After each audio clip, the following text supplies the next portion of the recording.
Good evening. Sorry to be a little bit late, 7:35, to start this October 7th, 2013 edition of the school committee visiting East School. And thanks for Principal Tony Keaty for hosting us. We'll go through the agenda.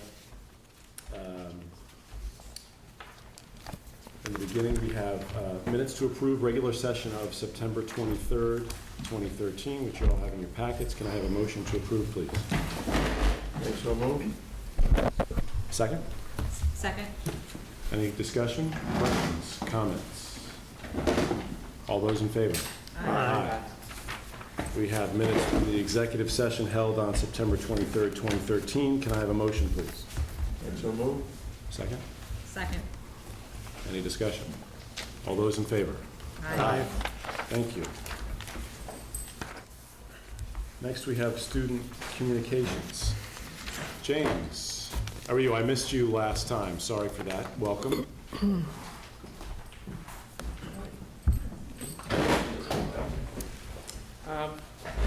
Well, for student council update is this year we are having a senior dance, which residents from Linden Ponds and other nursing homes in the area are invited to attend the dance at the high school, I believe. That's on November 2nd. Spirit Week started today. Today was USA Day. Tomorrow is Breast Cancer Awareness Day. Wednesday is Pajama Day. Thursday, Class Color Day. Friday, Red and White Day with a pep rally. The Clash is on Thursday night. Best Buddies is hosting a Halloween party on October 26th for their members. Homecoming is this Saturday. Games starting at 9 o'clock. Field hockey against Pembroke. Girls soccer at 11 o'clock versus Plymouth South. Boys soccer, 1 o'clock against Middleborough. And football, 3 o'clock for Silver Lake. The homecoming dance theme this year is The Great Gatsby. We are very excited about the new fields. A green update. The bag that I mentioned last week, I have. We got them on the first day. I've seen a bunch at lunch, so that's good. Another thing is, Slash the Trash, is where this year they changed it up and it's different. They weigh the trash, then they deduct the pounds of compost, and then they go through the trash and pick out all of like paper bags, plastic bottles, and other materials that could have been composted. And the teams that have the least amount of points wins a lunch from Crow Point. So volleyball's in first place with 61 points. Boys soccer is second place with 116 points. And third place is field hockey with 129 points. Girls soccer is next, then dance team, and then football is after that. So that's it from high school. Thank you. It's a lot, Thanks, a lot James. going on. A lot going on. Now we have a regular communication section, and here we'll hear from Tony Keaty, our principal. All right, welcome everybody. Welcome to East School. This is our 5th year in operation, and I can say that things are continuing to go smoothly. One of the best additions that we've had for this current school year is the expansion of our assistant principal role. So Becky Case is our full-time assistant principal. She's here with us tonight, and we're off to a great start. It's been a great addition. Becky and I think work very well together, so we're very happy that the school year is off and running. So what I'd like to do tonight is sort of go through our 12-13 school improvement plan. I'll introduce the 13-14 school improvement plan, and then also just kind of quickly give a summary of the things I hope to work on or plan to work on for the upcoming school year. So a brief update. Our first goal from the 12-13 school improvement plan was we wanted to develop the instructional strategies to improve student learning across all subject areas. Working in conjunction with our literacy coordinator, Leslie Flanagan, and her staff, we reviewed a lot of the strategies and materials that were currently in place for writing instruction. It just so happened that we were doing this as a district as well. So what we're doing is this year we are fully implementing the Empower Writing program. We've had professional development this year for 4th and 5th grade. By the end of the month, our 1st grade will be going out for a professional development class. So by the end of October, all of our teachers from grades 1 through 5 will have been through the Empower Writing training. The program is very research-based. It does provide a structured program that focuses on expository writing as well as narrative writing. It gives a clear-cut pacing guide. In addition to looking at our writing instruction and materials, we also looked at our specialist schedule. So for example, last year, our 4th graders had a very long instructional afternoon. So the 4th grade teachers, as the year progressed, realized that the kids just didn't have the stamina to get through the day. So we re-looked at the schedule, and what we did for 4th grade as well as every other grade is we carefully kind of segmented the instructional blocks so they have a good instructional time, and then we build in their breaks for either lunch recess or the specialist block, so we have a more balanced day. Goal 2. We want to increase the appropriate use of technology to improve instruction for all grades. This is, once again, something that's always in process. We have seen an increase in the use of technology in classroom instruction and in student projects. For example, this year we have the expansion of the use of Lexia for all grade levels. We see a lot more use of our portable computer lab going into classrooms for writing assignments and research. We definitely see an expanded use of the smartboard. Each year the teachers have in their classroom, the more they get to use it, the more adept they are at using it. They're using it also, more kids are getting to use the smartboard more and more each year. As a part of that, our technology specialist, Jenny Sina, working very closely with Katie Hartman, the building manager, they work together to oversee our hardware. As we enter into, once again, the 5th year, we're starting to see some of the hardware starting to show its age. So they work very well together and sort of making sure that everything we need to function during the day is up and running for the kids' benefit. Our 3rd goal from last year was to continue to provide a safe and secure environment where students and staff share common respect. We are continuing to use Steps to Respect and Second Step in all grades. One of the things that Becky has taken on is the PBIS. We are continuing to sort of refine that. We use our all-school meeting for the whole sort of school instruction of it. Then we use the staff, and we work with the staff to try to follow up with the explicit instruction in terms of what are the expected behaviors of our students outside the classroom. We're talking hallways, cafeteria, and the bus. We are continuing to encourage buddy classes. This past Friday, Pam Amster's 1st grade class partnered with Bev Vernon's 3rd grade class for a great Apple Day activity. It held here in the all-purpose room. 3rd graders and 1st graders went to 5 separate stations. It was all manned by parent volunteers. At each station, they're expected to do an activity connected to apples, but also had an academic focus as well. One of our sort of most popular programs is our 5th grade bus buddy program. Every year, the kids love to do it. Our 5th graders partner up with one of our kindergarten students who ride the same bus. At the end of the day, they'll go down to the kindergarten rooms, they escort the kids out to the bus, they make sure they get to their seat. In many cases, our 5th graders will sit with the kindergarten buddies. In a lot of cases, they actually go above and beyond. When the kids come in the morning, though it's not really expected, a lot of our 5th grade students will wait for the kindergarten buddy to come off the bus and then walk them to their classroom. So it is a really great way to build a connection between our youngest students and our oldest. We continue to provide responsive classroom training for teachers, and then also this year we did have a class for our paraeducators. Here at East, we invited paras from across the district. It's a great way for our paraeducators to become familiar with the language of responsive classroom. And we also really work very hard to respond very quickly to those reports that we get from students and parents about conflict or bullying. And we try to get to the bottom of the matter, the bottom of the things very quickly.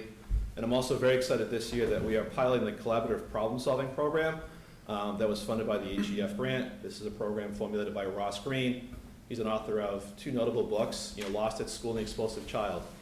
Collaborative problem-solving really works the idea that about 15–20% of our students, most of the behavioral interventions that would work for 80% of our kids don't necessarily work with these students. So we work very hard to sit down and come up, work with the student and the parents and the staff to come up with a way for the child to succeed in school. So it's a well-researched approach. We're off to a great start with it. Goal 4 is always something that we continue to work on, to continue to strengthen that school-family partnership. Every single year, when we start off our year, I emphasize to staff, all staff, the importance of that frequent and proactive communication with families. One of the things I expect or ask teachers to do is to go ahead and set up teacher conferences, well, first month of school. Invite the families in, sit down and start establishing that dialogue right away. Also, we're able to now utilize our X2 Aspen system for email use. So within that system, we're able to send out very group-specific emails. So for example, we can send an email to our 5th grade parents about a yearbook activity. We're able to send an email to all the families who ride bus 14 the other day because that bus was running late. So in that way, we can keep our families up to date as to what's going on, and we can really target to this population who need the information.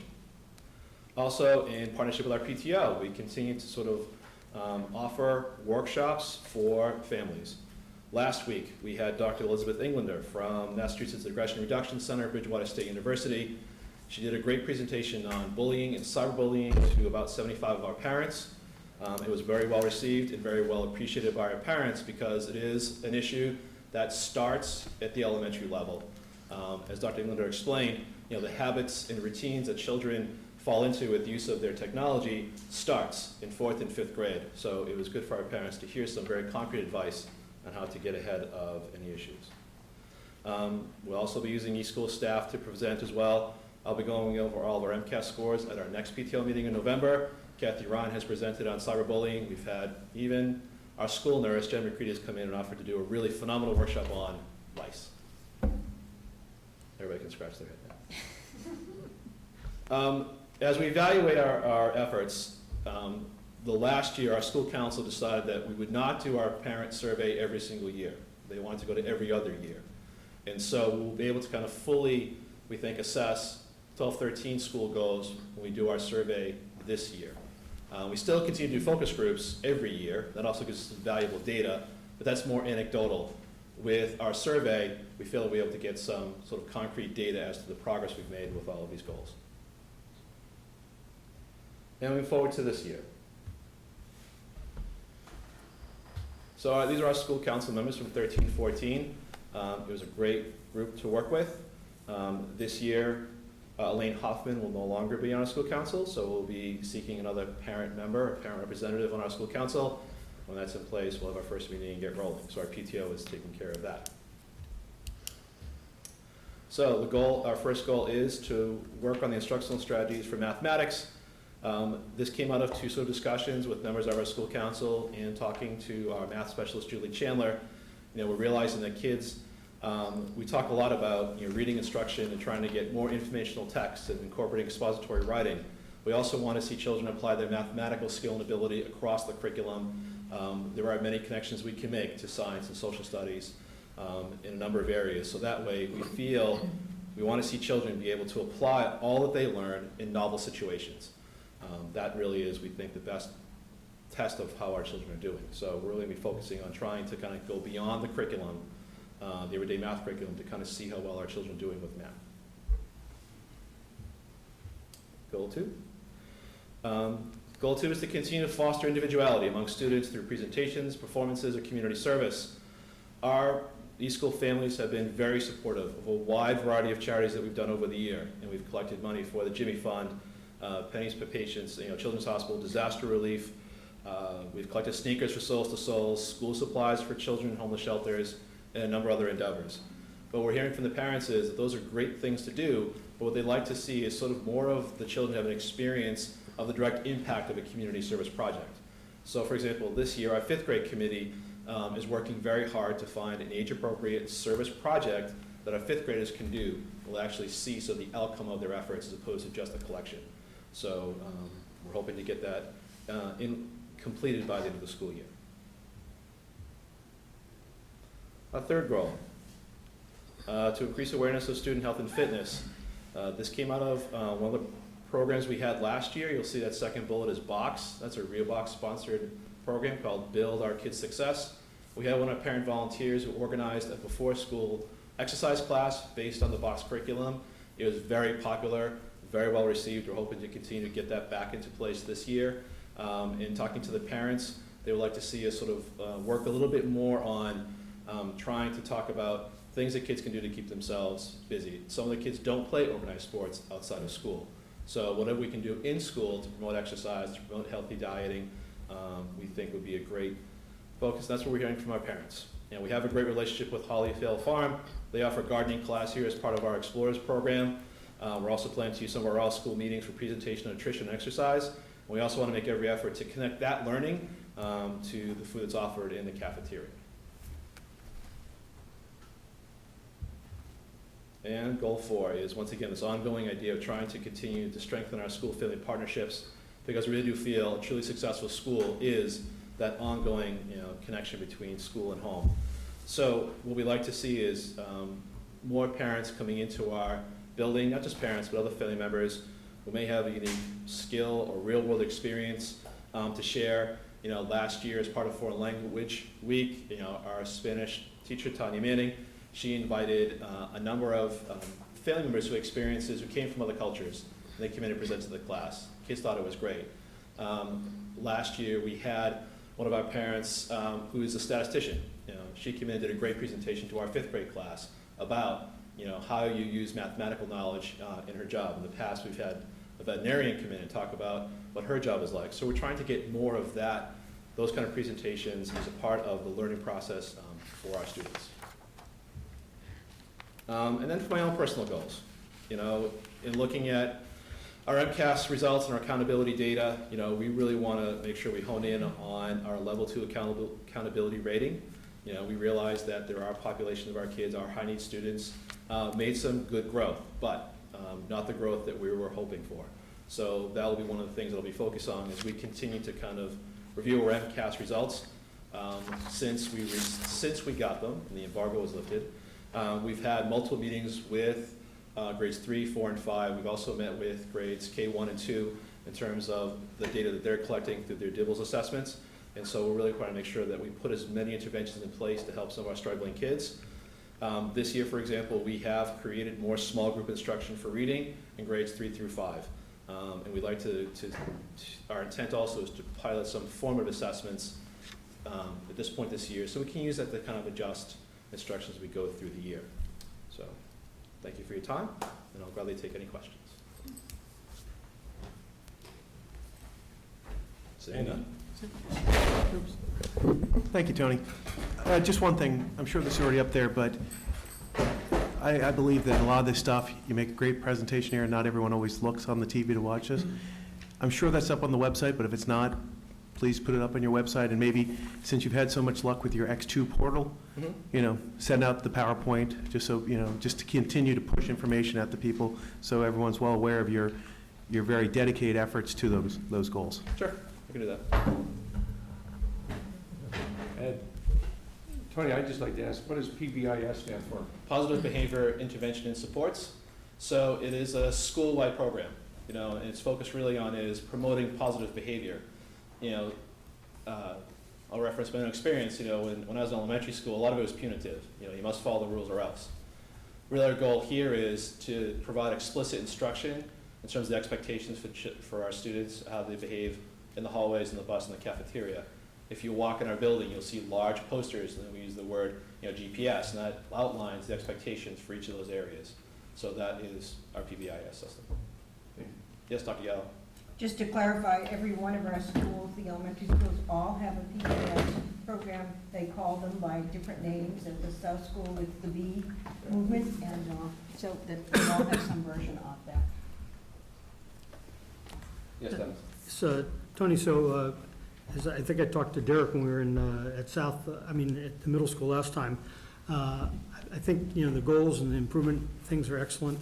I would encourage you again to, as we've talked in our area, to make those SMART goals, so that, for instance, where you talk about increasing awareness of student health and fitness, maybe, I'm just throwing things out, and the kinds of things, every student should know his, body mass index, or every student should keep track of how many hours a week they do physical activity, or How much broccoli do they eat? how much broccoli, whatever. A way that we could actually track, so we know by the end of the year, what does that mean, in some concrete way. Sure. We can absolutely incorporate that. Anybody else? Anyone from the public have a question for Tony? No? Tony, thank you very Thank much. you. No problem, thank you. Appreciate it. Great. It's great stuff. Okay. 4.2, You have in your packet a notification we received from the Zoning Board of Appeals that the loam is revisited. They will be taking up an appeal by a resident with respect to an issue of the removal of loam from the high school in connection with the Fields project. We look forward to that on October 16th at 7 p.m.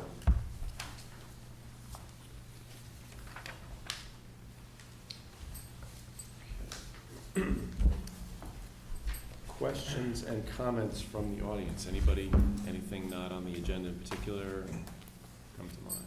No? All right. Moving on to new business, 6.1. So every early November, the Massachusetts Association of School Committees, to which we all belong, has its annual conference, typically at the Hyannis is it a convention center or a civic center, or what do they call it? I don't know. Resort and Conference Center. There you go. And it's like a 3-day event where they have all sorts of seminars and conferences and dinner, and they honor a number of members. Our own former member, Chrisanne Gregoire, received a life membership there a few years back, I recall.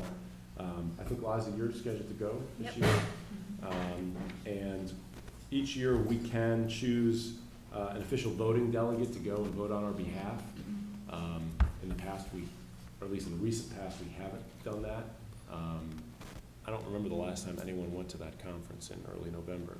It seems it's always conflicted with something, with the schedule. I think several of us went the last year that Chris was on the committee. Right. Because she was being honored That's that right. year. at To that the dinner where she got the award, that's So a right. number of us went to that.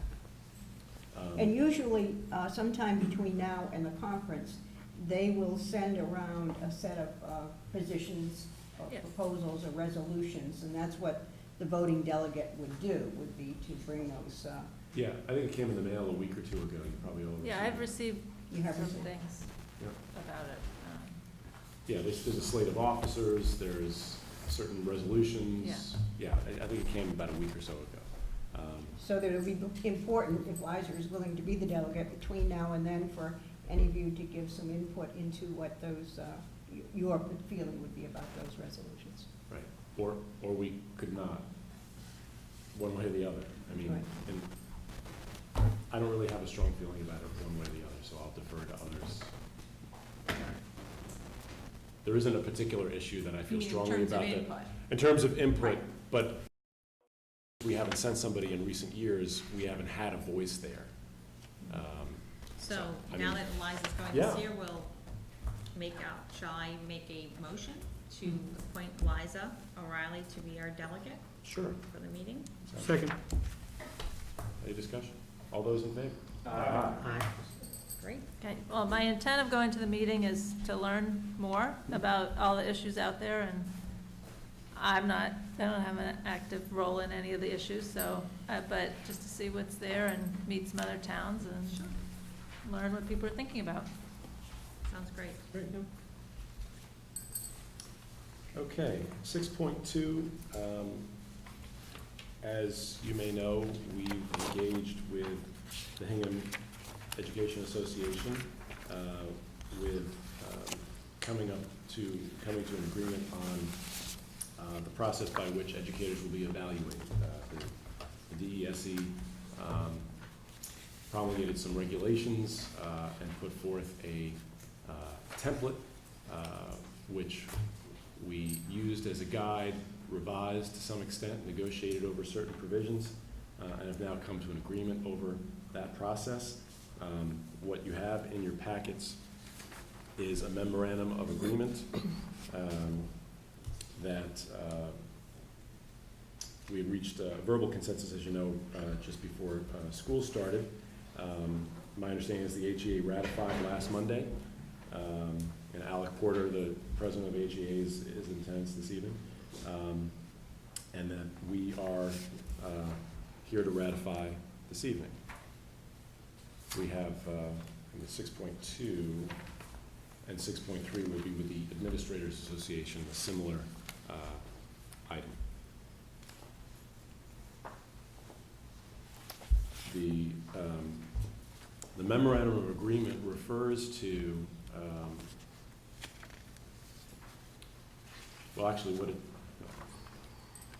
yeah, it refers to model contract language, but what it doesn't refer to is actually a side letter that will be part of this process that will be ratified and signed after the fact. And which was agreed to by the two, the attorneys for both, That's right. the association Did this and ourselves. Get hands down? Yeah. I don't know. So the side letter, I believe, was just drafted by our The council draft has been drafted. and forwarded, or will be forwarded to the HEA Yeah, representative. yes. That just happened this afternoon, so we don't even have anything to consider on the side letter. But the memorandum of agreement is ready for ratification this evening. So with that, could I have a motion to approve the memorandum of agreement between the HEA and the school committee? So moved. Do I have a second? Second. Any questions on this? Any discussion? All those in favor? Aye. Thank you. That's great. Alec, please thank your folks again for their hard work on that. It was a long haul and a lot of hard work went into it, and we're very appreciative. 6.3 is a similar item with respect to the Administrators Association. Now, the administrators are in a different position where they're actually evaluating the teachers. So it's a similar process, but a different document template, again, that came from the DESE that was revised some. Dr. Right, and Evans? they're also being evaluated by me. Correct. So this MOA is more about that process. Right.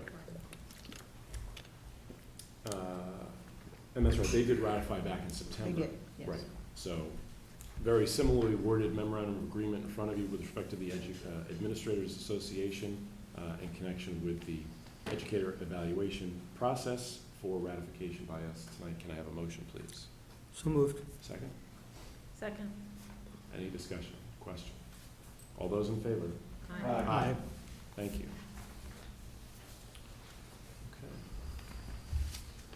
Okay. 6.4, as you know, we often hear special reports. We hear reports typically on a 4-year cycle from the different departments, whether it be foreign language, athletics, science, mathematics, and what you have in front of you. And we've been keeping a kind of running schedule of what's been coming up when, so you can see the history of the last 3 years about, and what Donna's prepared and is in your packets is a proposed schedule of reports for the coming year, which will begin, well, you'll see, you know, in typically in October, we have the superintendent's evaluation.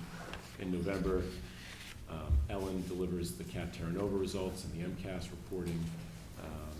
Typically in early December, we hear about the advanced placement testing and how the class of 13 is doing with respect to going to college and things of that nature. We always hear program studies and curriculum update. On here are a couple of tentative dates for budget related meetings.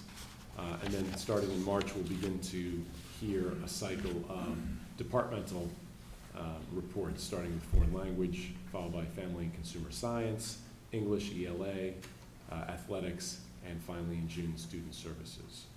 So.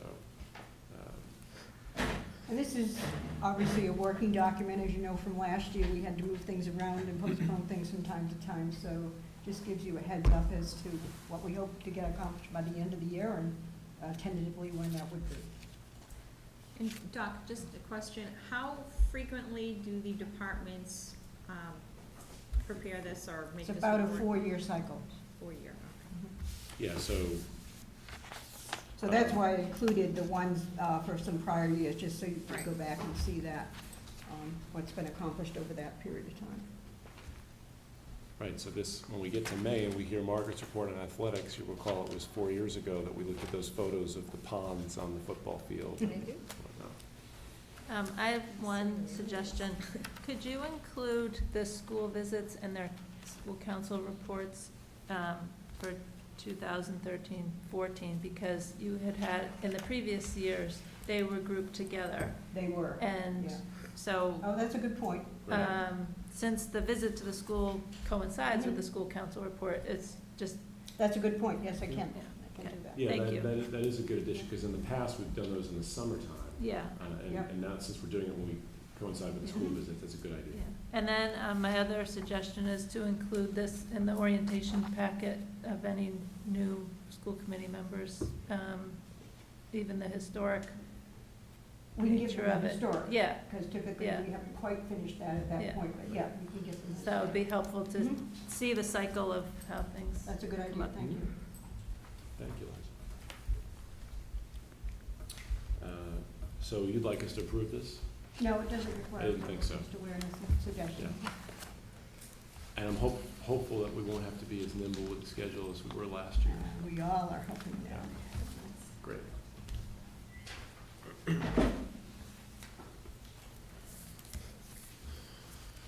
Okay, 6.5 is an adjustment of custodial fee that's charged for the use of school facilities. We didn't make this change last year. We did 2 years ago. But as you know, there was an increase, a contractual pay increase. So we need to kind of catch up the rent we charge, if you will, for the use of facilities and those personnel that are necessary when the facilities are being used in order to cover our costs. John, do you have anything you want to say? No, I just said that, yeah, you hit it right. The past couple of years, the custodians have gotten an increase of 2%. We did not increase last year, we increased the year before. So the proposed amount just reflects that an averaging of the couple of years increases, so that to set the custodian rate at $40 an hour, which is a little bit under what the maximum could be and a little bit over what the average would be. So dollar for dollar will come out even. I move that we establish the custodian's rate at $40 per hour for purposes of building rental. I second. Any further discussion? All those in favor? Aye. And 6.6 is a similar item with respect to the food service workers, same reason. John, had you come up with an average rate for that? Yeah, I've come up with a rate, looking at their contracts, I'm gonna propose a rate of $28 per hour for the first food service worker that works. This person would be ServSafe certified, and that's basically what we need the person for, to make sure that the kitchen is maintained in accordance with government standards. To the extent that they need a second person on, I would propose that rate to be $20 per hour. The max now could go up to like $30.70 for, a manager. But the, second worker would come in at about $19.15. So I think dollar for dollar, I think we'll average out, and I think $28 is a fair amount for the first one, and $20 for each additional added. Dennis? I move that we increase the food service rate used in rental agreements to $28 per hour for the first worker and $20 per hour for each worker thereafter. I'll second that. Any further discussion? All those in favor? Aye. Very efficient tonight, I like it. Okay. 6.7, now this is the beginning of a few items which the policy subcommittee has been hard at work for the last several months. So I'll turn it over to Andy to bring us up to speed. So the good news is, we're at this point where we can talk about bringing the multipurpose building online. The unfortunate news, obviously, as we promised the community to build up reserves, we're talking fees for the use of it. And as Ray alluded to there's been many people hours involved. In addition to the subcommittee, the policy subcommittee meeting many times, our business director, John Ferris, researched various towns, communities, and we continued to seek input and also to continue to tweak our proposal. The numbers in front of you did start higher, and we worked our way lower. In your supplement materials in your packet, you saw the comparisons that John pulled for us, and the nice thing is we're in the middle. So these are, everyone has in front of them the proposals that we have for the following categories for the use of the multipurpose field. And we open up discussion and hope that you support our recommendations. And since there was so much discussion that did go into this, Carol or Dennis, if I forgot anything that you would like to highlight, I welcome your input. I mean, I think the only thing is really that, you know, since the multipurpose field is going to be coming into use, we felt we needed to get these out there. And the idea is to continue to work on the rest of the fee schedule that you'll see here, and then we'll vote on that later in the year.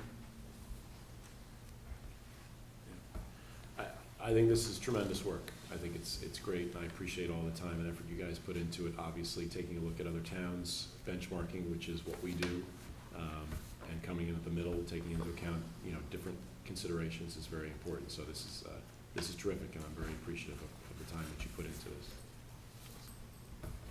And it's timely. It is timely. Now, I don't know what Robert's Rule of Order is. Do I need to read the entire fee things, or can we accept this as our document as is?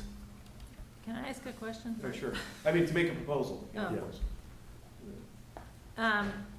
When I was looking through this, and then I looked at the usage policy for the field too, on the press box and the sound scoreboard press box support tech,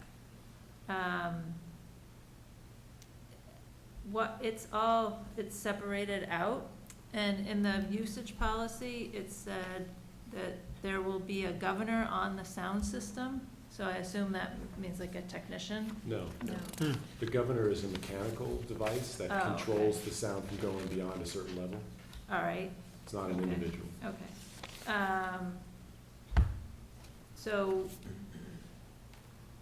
So we're going to allow groups to use the sound and the scoreboard on their own? Or are we gonna have a technician, are they required to have a technician run the scoreboard and the sound?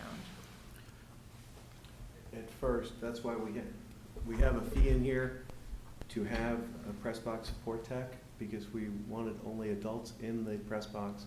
And I think also, Liza, one thing that the committee spoke at length on, and especially input from the administration, this is a new area for us. Mhm. We'd rather take, I guess the best word would be conservative approach. Yep. And have skilled people working with these electronics.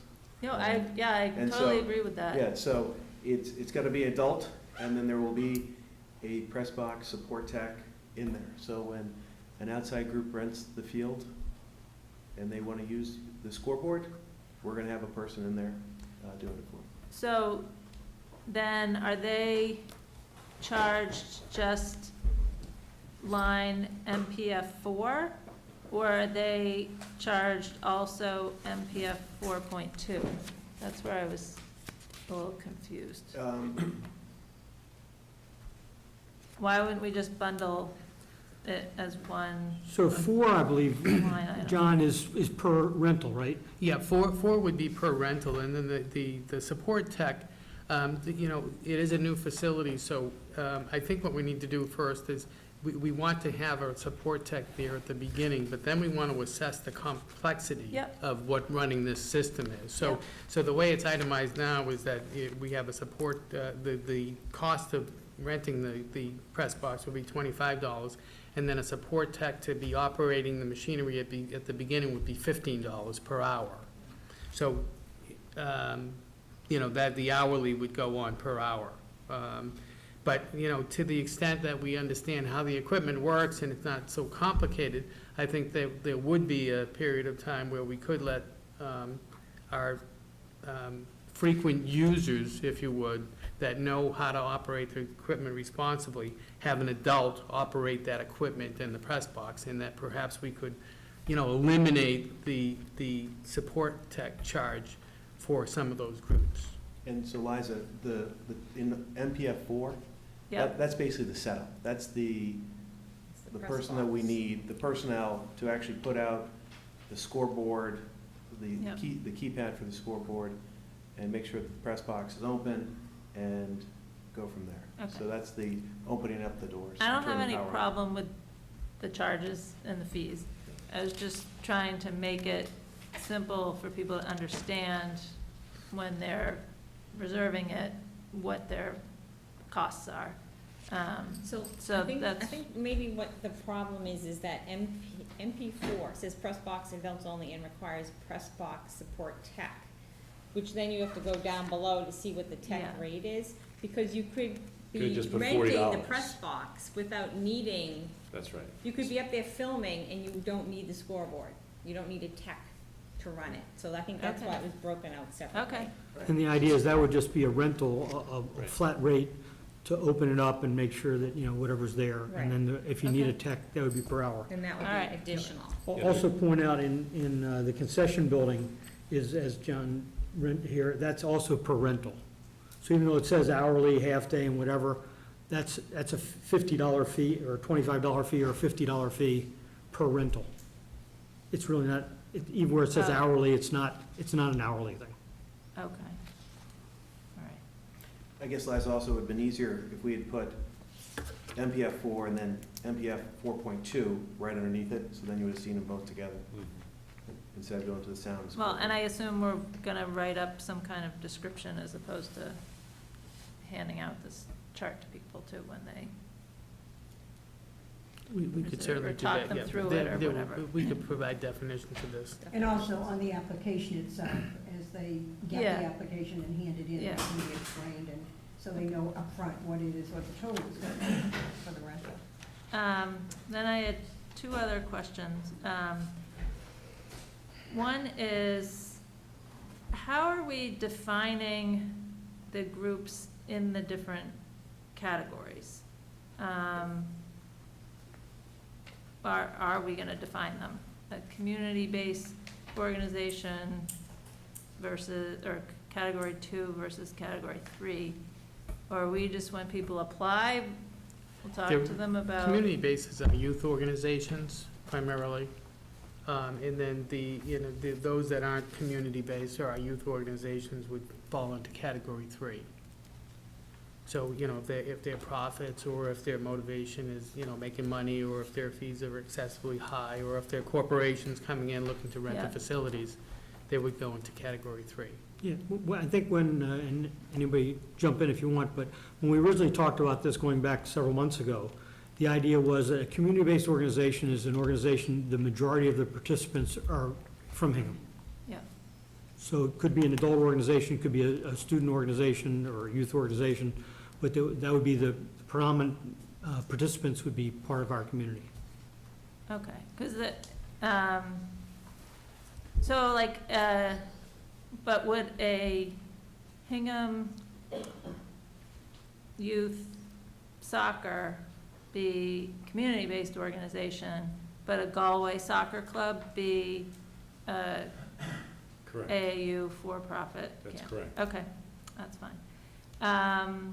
Then my other question was, since we have a limited number of events that can be used with the lights and all of that, and the PA system, how are we prioritizing who gets to use those Well, as part of the limited number? usage policy, the priority goes to Hingham High School first. Right, And then it goes to youth groups, and other groups that are not part of those two don't use the sound. They're prohibited from using it. So you can see on Right. category It 3, says not applicable. right. sound and lights are not applicable. But even for the community-based groups, is Right. it first come, first serve? Well, Is I think- it, I think we'd look at a historical use, right? There's certain groups who have used the high school fields for many, many years and have an ongoing rental relationship. Some not use it as much, certainly might be coming forward to use it more. So I think you could make an argument more preference would be given to those who have an ongoing, long-standing relationship, using the fields, have partnered with us for a long time, and then others would get opportunities as they're available. But to the extent that, you have somebody coming in and trying to schedule up all the good dates, I think that's something we'll Right. probably need to look at. yeah, no, I just think that, it's gonna be a desirable facility, and maybe a group that hasn't used the high school before, but there's still a Hingham Youth group that now it's an opportunity. Who knows? We may have Hingham Youth field hockey starting, Right. you know, Hingham Youth volleyball started just a couple of years ago, so we never know. But I'd just like to see that thought out a little bit so Yeah. we can anticipate. That was actually discussed at our last policy meeting. So when we continue to tweak the usage policy, obviously that's something we can consider. I do think that, I think all of us share, first of all, the excitement to having this facility come online, but realize we will be having some growing pains. Yeah. And we're gonna have to, just like with other things that we've taken on in the past, just like we committed with the multipurpose field to review our lighting policy, it is, I believe, like, we didn't vote on this, but I believe there's pretty much strong consensus on the policy subcommittee that we will continue to tweak and review. Sure. And obviously, we rely on John Ferris and his staff to give us the best feedback on the situations that arise. But to answer your question directly, Liza, we have not formalized that. We have it under consideration, and as we continue to roll out this usage policy, hopefully we can incorporate a very good working framework, which will allow us flexibility to improve and tweak next year, Great. after a full cycle. Yeah, if I could add, generally, Liza, I think that we would, early on, before the season begins, query the groups that play for those seasons and find out, are you interested in renting the multipurpose field? And if so, what dates would you be looking for, and what facilities, you know, what nature, would it be a night or day, you know, to try to find the times, so that we could in fact balance it and be fair to everyone. Great. You know, so that's the way I'm thinking of Okay. how we would want to implement it, because we want to be fair to everybody. So we clearly want to get their input early in the Yeah. season, you know, because, and hopefully they'll all come up and say, okay, we thought about our plan too, and we'd like to do this, and we'd sort of set a deadline by, you know, let us know by this date, and then we need to schedule, because the groups have to figure out their schedules as well. Yeah. Great. And I'd Thank just you. like to clarify, Andy, I think you said something about tweaking the usage policy, and I think, I don't wanna misstate, I think you mean tweaking the application for permit Watch our of use, terminology. right? Yes, yes. Just wanna clarify. Thank you. No problem. In your packet, the thing that we're talking about on the next Correct. item, That's what we're John, talking about that next. thing. Well, and the usage policy is to be reviewed in an annual review too, so. But I know he was I'm referring talking to about the this. application. Yeah, We've talked about a lot of policies. yes. Exactly. I mean, this is the file would look like from our, Ed? Was there any concern about finding an adult to be the press box support tech at $15 an hour? I think we were thinking that most likely, given the skills of adults versus youth, that it might likely be a high Nice. school student, so we were not concerned about that. Great. Why don't we, Andy, you want to make a motion? I would like to make a motion that the school committee accepts document 6.7 with the proposed fee schedule for the multipurpose field and the amenities to be effective once we open it up. Once we open it up. I'll second that motion. Any further discussion, question? All those in favor? Aye. Thank you again. That's great work. The next item, Andy, is a draft proposal of fees for other school fields and grounds. You want to speak to that? So, Ray, just to refresh people's memories, we, as a policy subcommittee, took on the task of reviewing all the charges for all the buildings, whether it's the auditorium, the basketball courts, the gymnasium, softball fields, tennis courts. And our goal, we took this on because we knew we had the new multi-purpose field coming online. Also includes the cafeteria usage. And our goal was to have this done and back to you guys in a formal form by December 1st, before we go into budget season. And what we want to let everyone on the committee to know is, here's our draft. We'd like to see this, we'd like to get everyone's input. And I think we spent a lot of time with the document we just approved. So hopefully we can continue to get that type of positive feedback or constructive criticism, so people know what we're thinking of doing. So we're not taking an action on this is just a document. No, that's great, I appreciate But that. I just gave Carol a note that you guys can look at, and if anyone else has comments, forward them to Andy.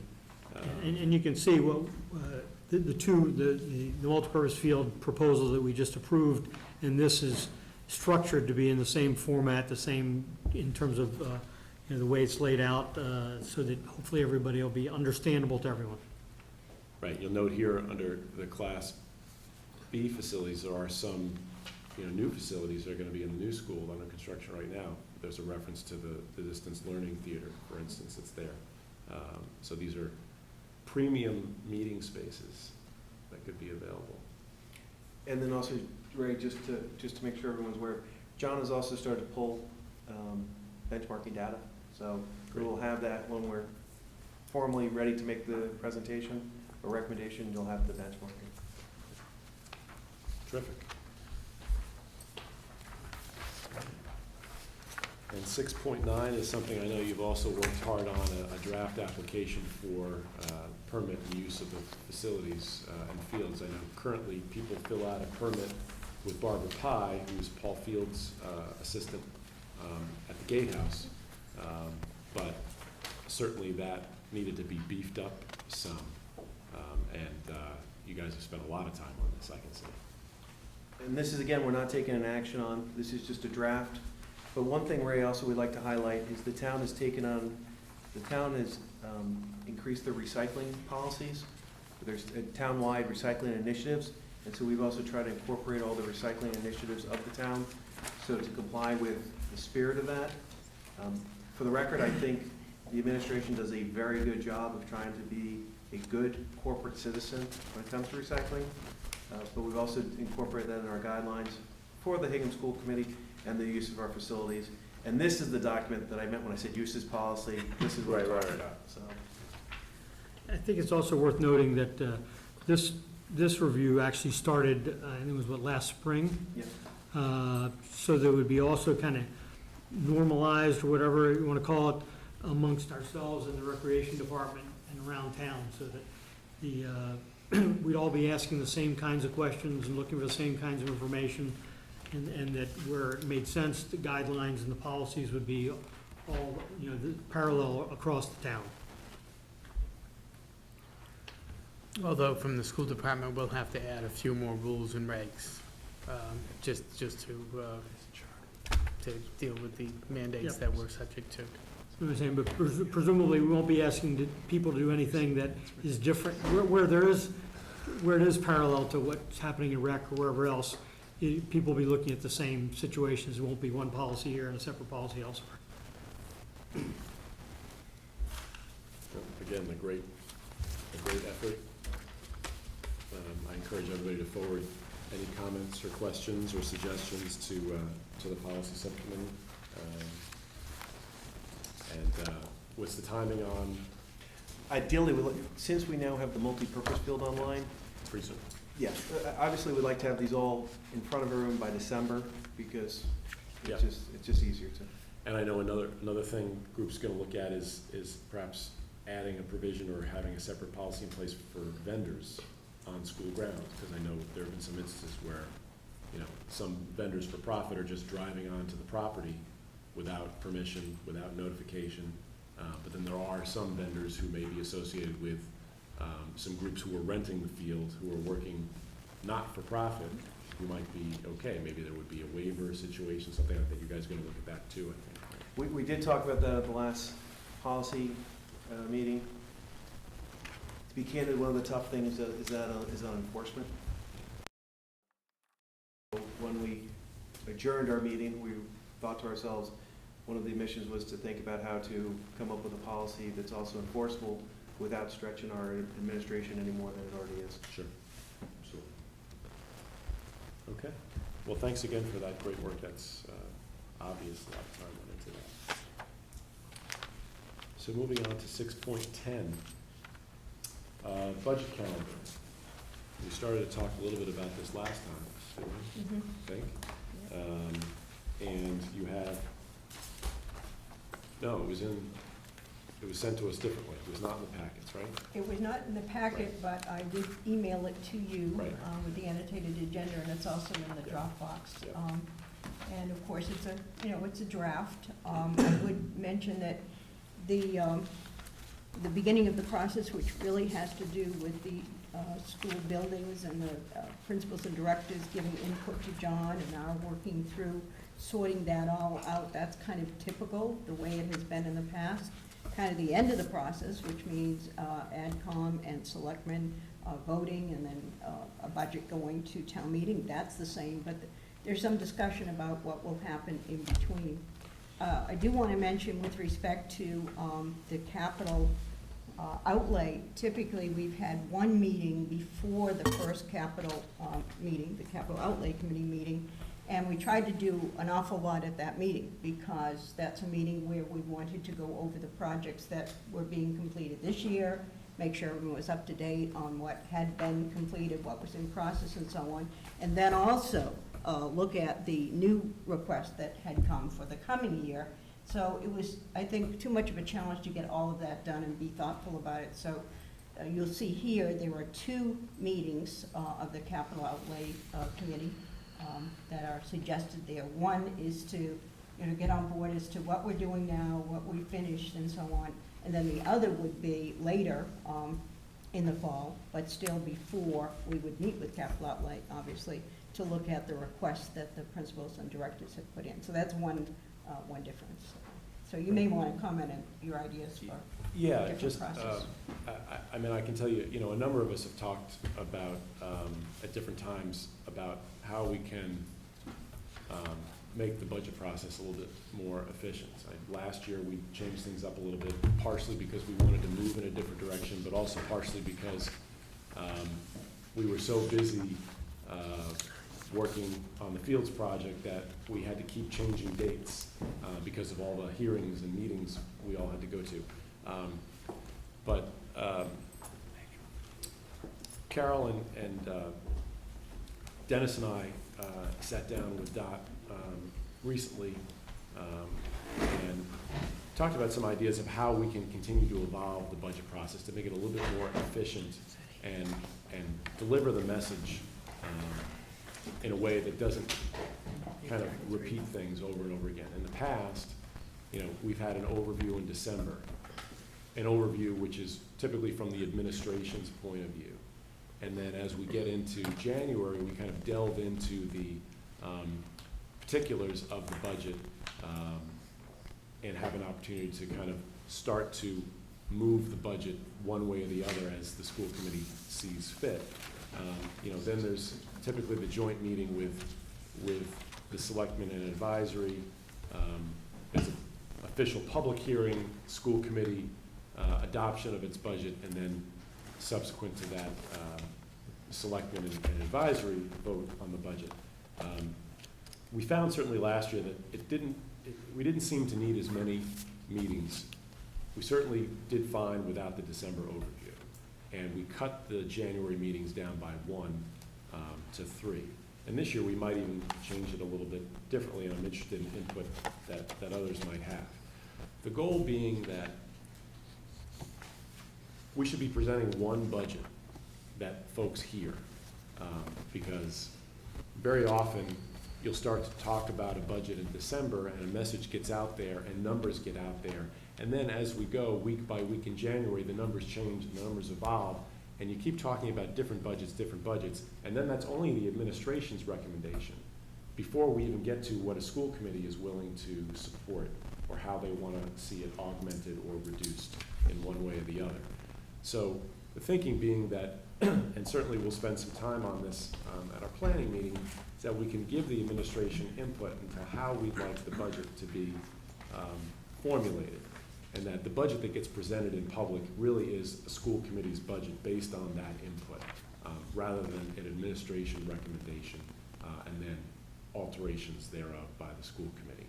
So kind of one budget, one message moving forward, and because there really isn't a need to start as early in December, there really isn't a need for that overview. We can limit the number of meetings we have in January, and kind of tailor the schedule so that we're pretty much right where we've been historically in terms of meeting with the advisory and the Board of Selectmen, having a public hearing, voting on our budget. The one change, and I know Laura had some questions about this, is over the last couple of years, we've had successful Saturday morning sessions with a number of members of advisory, where there's been some kind of back and forth and ability to kind of weigh in on issues that folks have been interested in with respect to the budget. That, as I see it, kind of shaping up based on the schedule we're looking at now, would probably come later in January. Maybe the 25th would be a Saturday that would be an opportunity for. That's something we could talk more about.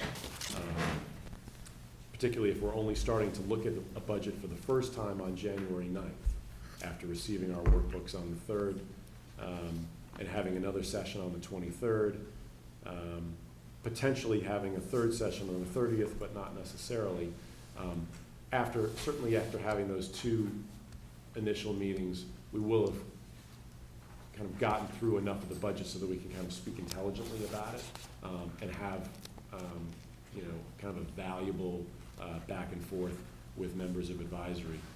So in my mind, the 25th seemed to be a kind of a reasonable target in doing that.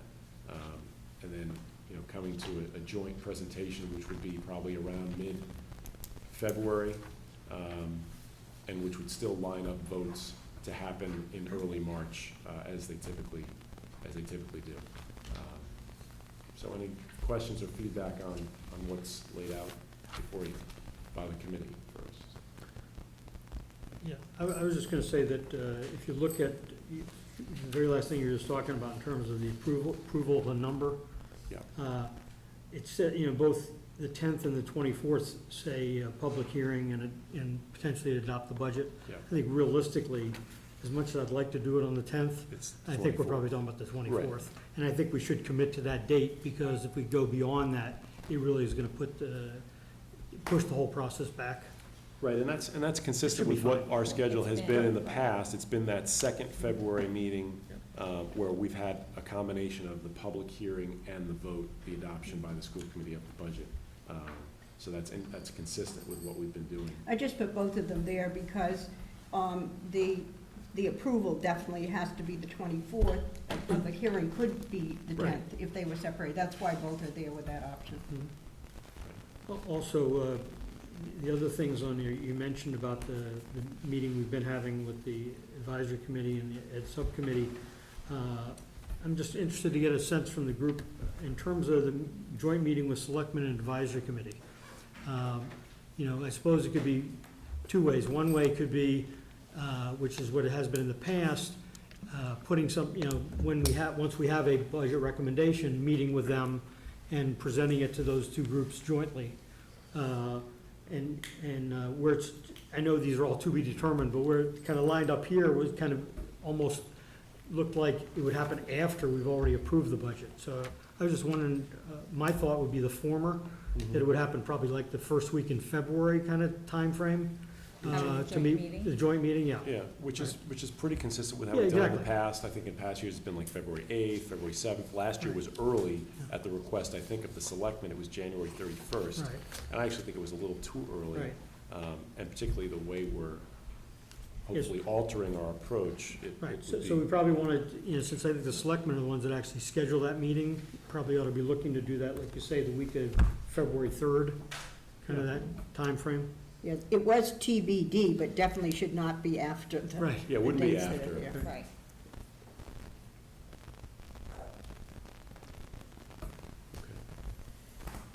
Anything else from the committee? The other decision that will need to be made, and perhaps could be made at the time that the long-range planning committee meets first, is whether or not you would want to do a walk-around, and make that clear and to give people enough notice. At that point, we may have a sense of what some of the projects will be. We won't have all of the requests in at the time you have your first long-range meeting, but we'll probably have a sense of whether or not there's a need or an interest or both for that meeting. We have a date for it, but some years. We've had a couple years when we did not do the walk around. Right. And, there are a lot of factors that go into that, nature projects, a number of new members on the variety of committees and that kind of thing. So. Laura?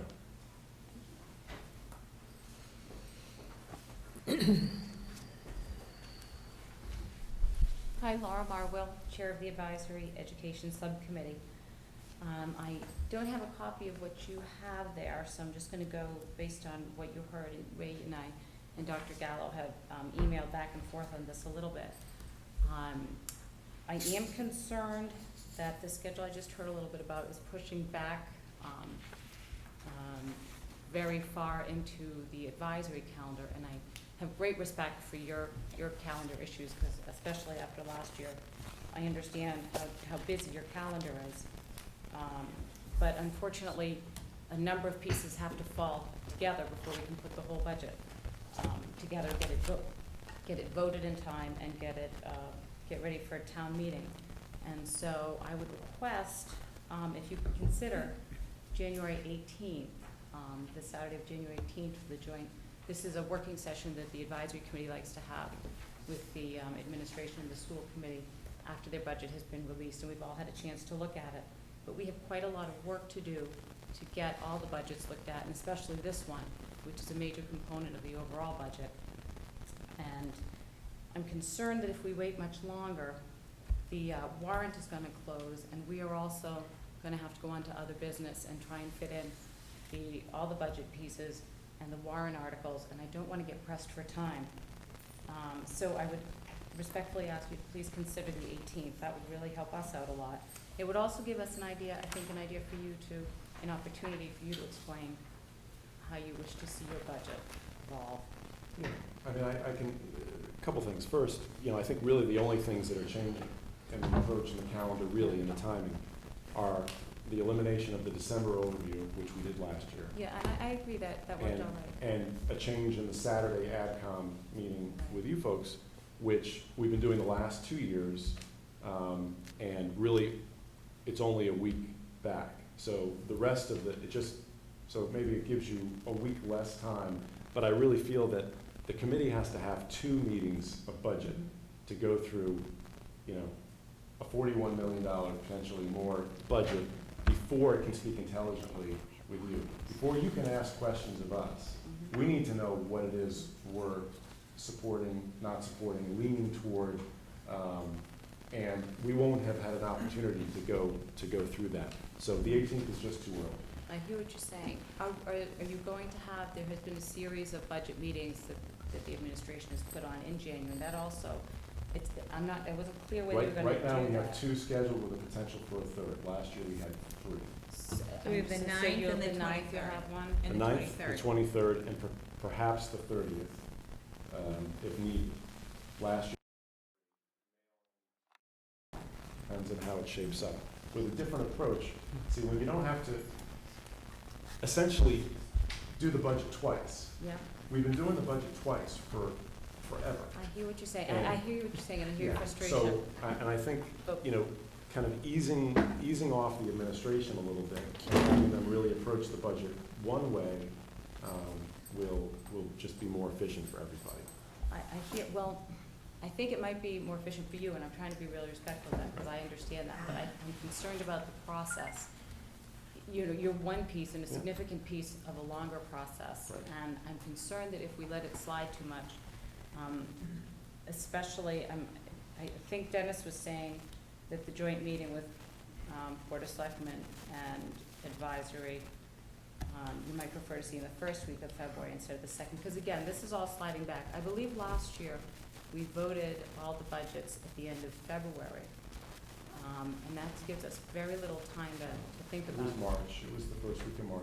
No, I no, I believe think it it was was February, but February. we lost a week last year. It was. Because Oh, town we did. meeting was a week earlier, That's so right. the Town warrant had to go out a meeting week was the earlier. 27th. And as I recall, Town we had. meeting is later though this year. It's It's the April 28th. 28th. Yeah, but So was. we should yeah. have a little extra time. I think for the week, Laura, it'll be a little bit, actually, I think it's gonna be a simpler process because there won't be so many different budgets and unresolved issues and numbers that are constantly changing between December and January. I think it's gonna actually be a bit streamlined, and I know it's hard because it's change and it's different, but I think for the week, we should give it a shot and see how it Yeah. works out. Yeah, well, I would ask you to consider further, and the reason is, I do think that the practice that the town has had has worked well.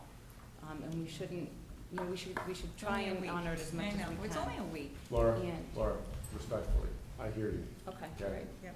So, You need to let us work our budget the way we think is appropriate. And in the past, it's been too much time. I mean, I remember 3 years ago, where every week you would read in the paper about, well, if you have to cut 5%, it's this many layoffs, and if you have to cut this, and it's a level services versus level funded, and 3 pages of what's level services versus level funded, and all these different things. Once we understand what the budget target is, right? When Ted gives the departments all, his instructions on what to prepare, and my understanding is that's going to be a level services budget and then a level services with initiatives. And if that's the case, terrific. Then that will give us marching orders on how we prepare that budget. And we're really only talking about a week for a meeting that has been useful in the past couple of years but didn't exist before that. Ray, I think also that if you look at it, where you indicated that these Thursday meetings are gonna be more working sessions than they are just kind of dog and pony shows like they've been in the past, that in some ways, I think if we can do it on the 25th rather than the 18th, it's gonna be a much more productive session, because we will have had a chance to discuss things, and questions, it won't be questions just coming, and no reason you can't have questions beforehand that we can hopefully address and not say, okay, well, we'll discuss that the next time. We will have hopefully discussed that. Right. And when we sit down as a group, can give you, it'll be hopefully a more meaningful session. And plus, I would imagine with the town meeting being later, it's April 28th, that should move all of the deadlines back a week from where it that was maybe, last year. I don't have the advisory committee calendar, and we'll have to see, it's a balancing act of trying to get everything together. Sure. Clearly, we don't want to go back to the bad old days when When- we were like March 20th and we were still voting on things. I think, Dennis, you certainly have an understanding of what I'm trying to say. Exactly. Because when the warrant closes, I don't think the warrant's gonna close a week later. I No, think the warrant right. will close at the Yep. same time. And all of those warrant articles, we'll have to turn our attention to as well as this. So we will not have the December presentation. When do you think we'll get a look at the budget? Advisory. Well, when we start to look at it, Do you have a sense of when that's gonna be? we're gonna start to look at it on January 9th. So, in January 9th, we'll get our look at it, and we'll be listening to your conversations. I would just, I just read it, I hear what your point is, and I take it. But I would ask you to understand our perspective. I am concerned that the calendar will get squished, and we won't be able to do our due diligence.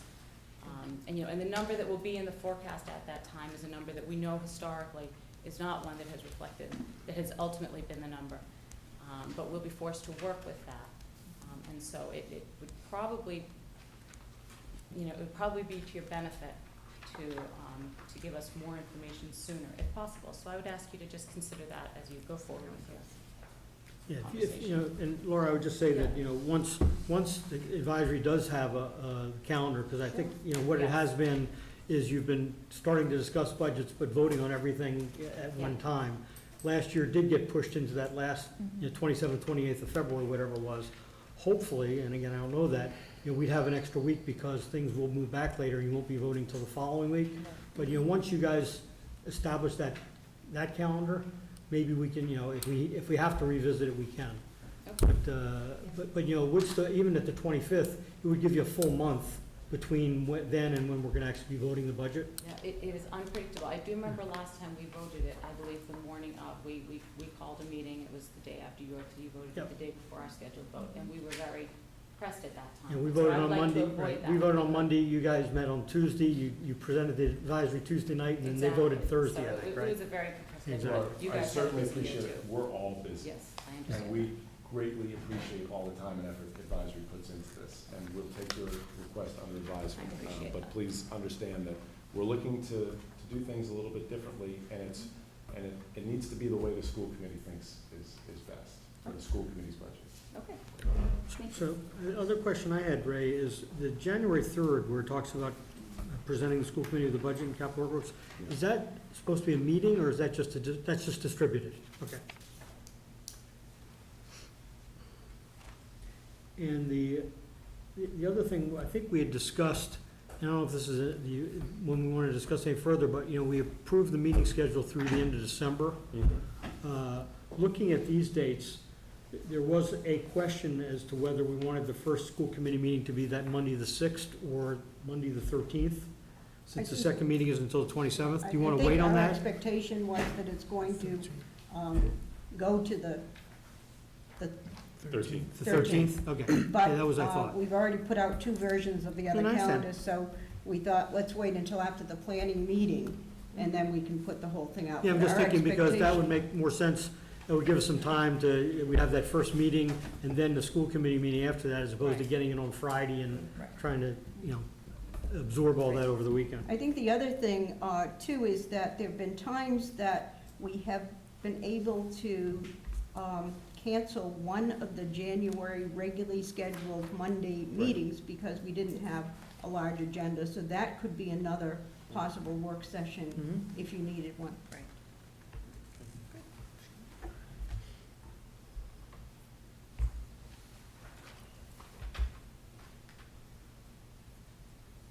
Yeah, why don't we sit with this until the 20th and finalize it? Okay, That's good. great.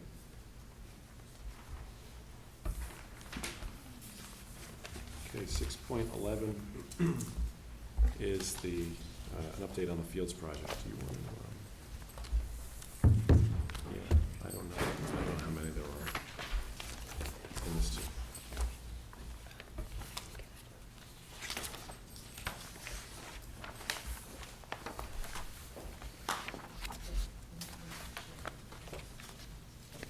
If we don't have any copies, we can get folks copies. These were made before the meeting by our engineer, so I don't know how many copies there are. So what's being distributed is a color-coded kind of project status summary of different aspects of the project, and then the large paper is the change order log. So just looking at the project status, the color-coded document. So it goes through the phases, 1A, B, C, D, and E, and phase 2, and the various attributes of those phases. Indicates what the when the contractor got occupancy, substantial completion date, what the actual completion and scheduled completion date will be, and then some remarks by our project manager with respect to, where we are with things, some targets, some ongoing work. Just kind of an update that I think everybody is interested in. So this week is a kind of crucial week in the project. So we're all hoping to be able to use the multipurpose field on Saturday for homecoming. That depends on a number of things happening this week. One of which is and some of them depend on each other or not necessarily. The key thing to the whole ability to use the field on Saturday kind of stems from the electrical. Hingham Light has installed the transformer. They are ready to go with our contractors to connect all the electric that needs to be connected.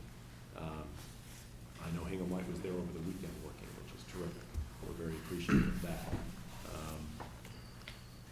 Once the electric is connected, obviously that will go to the press box to work the site lighting, but also the scoreboard. Now, we could use the field without the electric.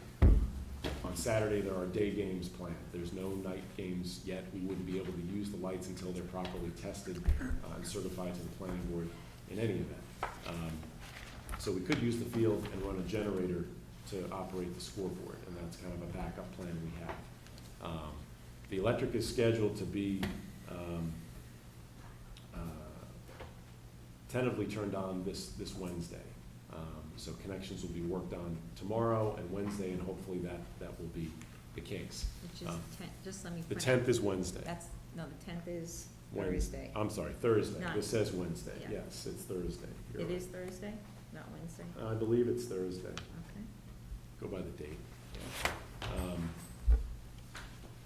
The, one of the key things for the electric is the wheelchair lift that goes to the top level of the home side bleachers.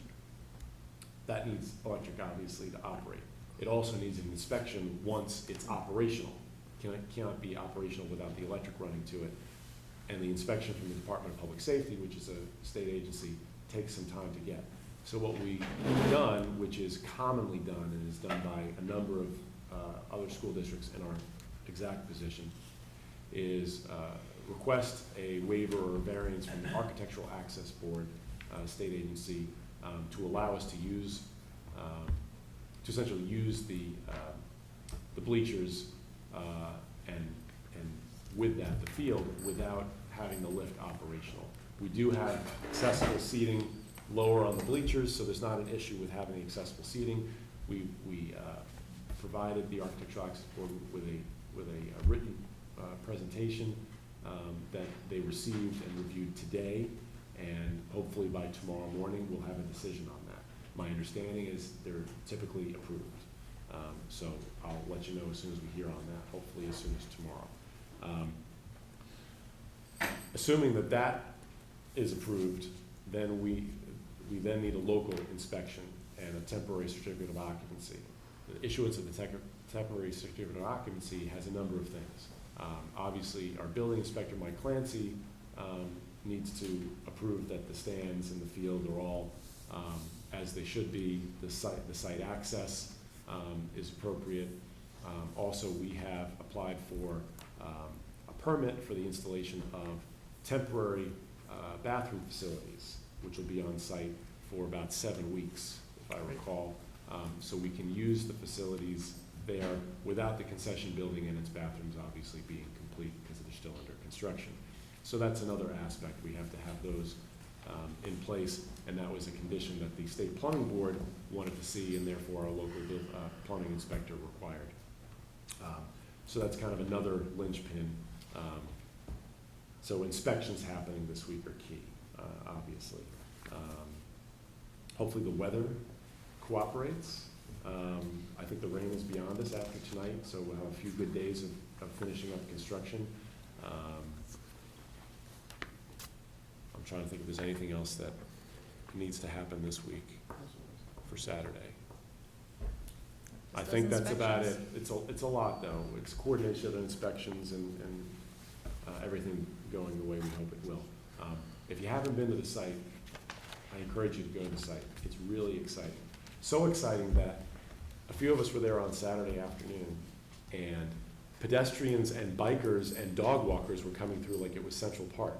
And I had to stop a gentleman with a dog from going on the artificial turf while it was being infilled, interestingly. So it's clear that people are aware of it, people are excited by it, people are dying to get on it and access it.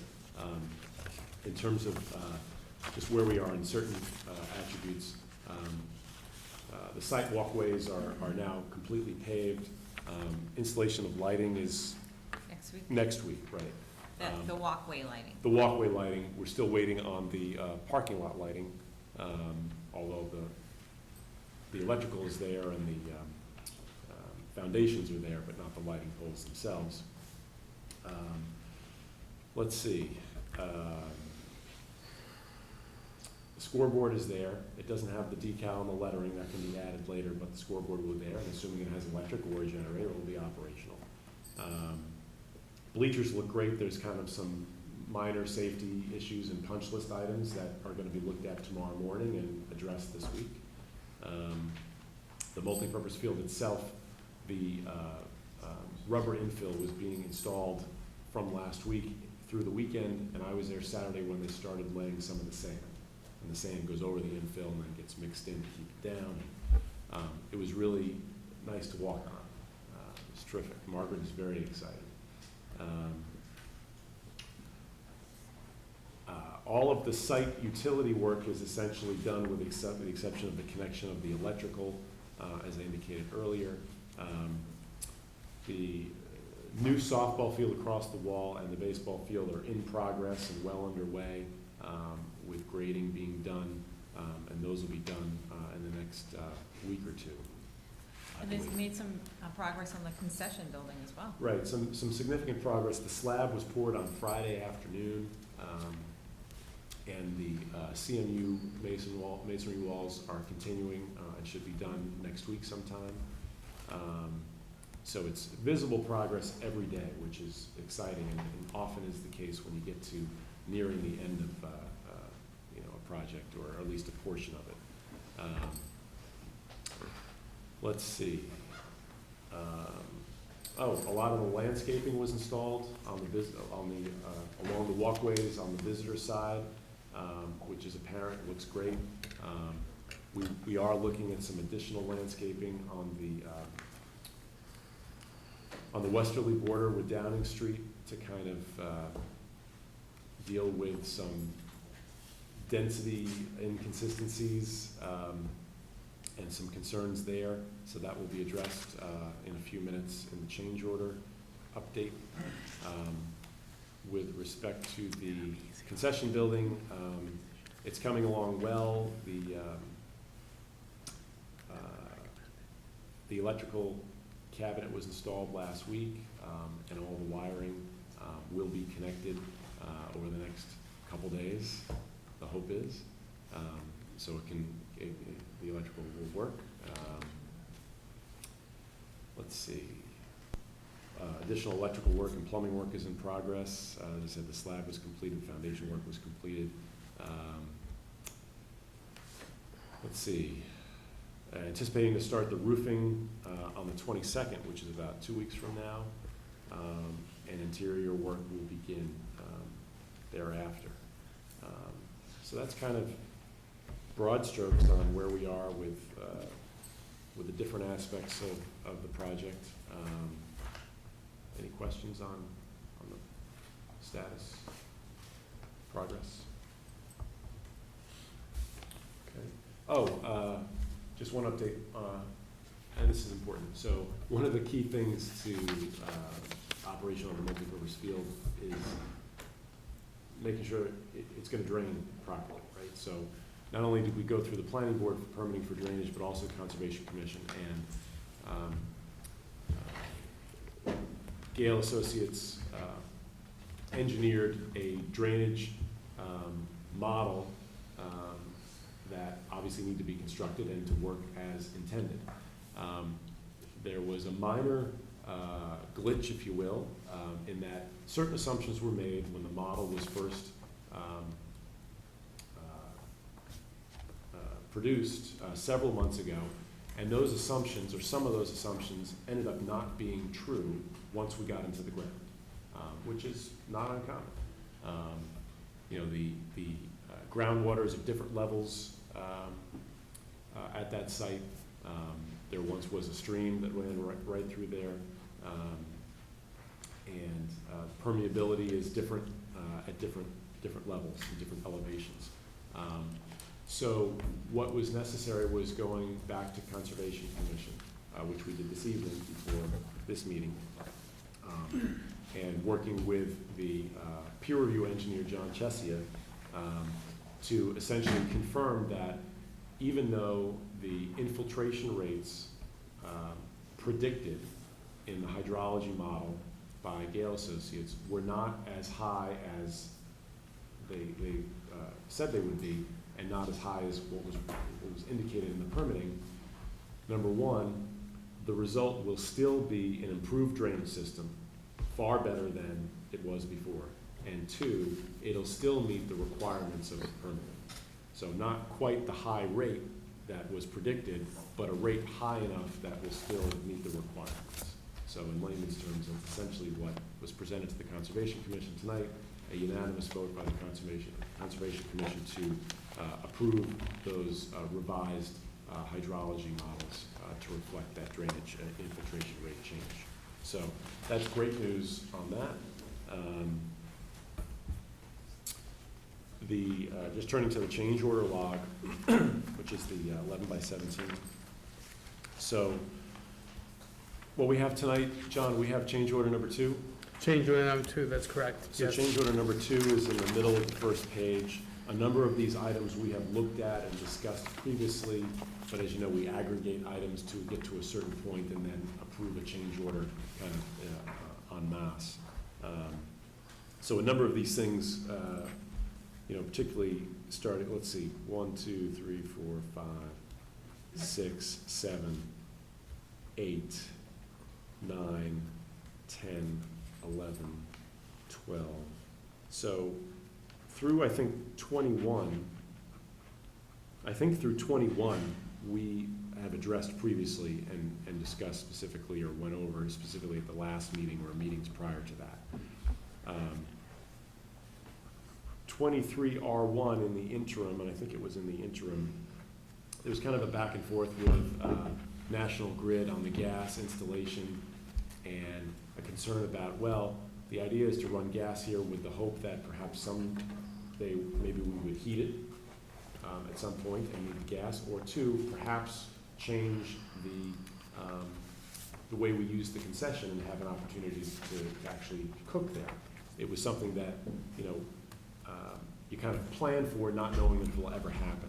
So we were intending to run the gas line there. National Grid let us know that after 5 or 6 years, if you don't use a gas service, they cut it. So we were faced with, not knowing when or if we would ever use a gas service we were going to install, and if we did, having it cut after a period of time if we didn't actually put it into service. So kind of made an executive decision on the fly that it made most sense to not install the gas line at this point, but that it will be stubbed on the field side of the sidewalk so that in the future, if we want to run it, we can run it ourselves or deal with National Grid at that point if it ever comes up. So there's a savings there of over $12,000 for that. We also talked about emergency lighting under the grandstand, which hadn't been addressed by the designer, and netting at either end zone to stop balls, particularly lacrosse balls. So that's the most significant of the change orders at about a little over $24,000, but certainly a safety item that is necessary.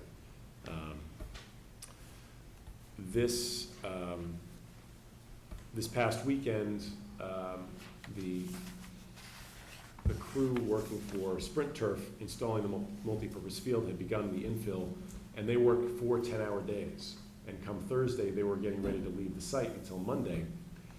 And we thought, gee, we're up against a time deadline. We really want to use this field by Saturday. If something goes wrong and there's bad weather, let's see what it would cost to keep them working through the weekend. So it was low dollars, and it made sense. So John authorized some overtime for Sprint Turf to continue to work on the multipurpose field preparation through the weekend, which I think paid off tremendously. That item is not actually included in change order 2. That'll be part of change order 3, which will come in the future. And then there's some additional items, the landscaping I mentioned, which is the potential change order. We haven't gotten the documentation on that yet. So what we're looking at tonight in terms of approval is change order 2, which is essentially the middle section, which results in a positive increase of $36,714.90, which is still within our contingency budget. Okay. And you have that to send around? I do have, the folders for the change orders, yes, I do.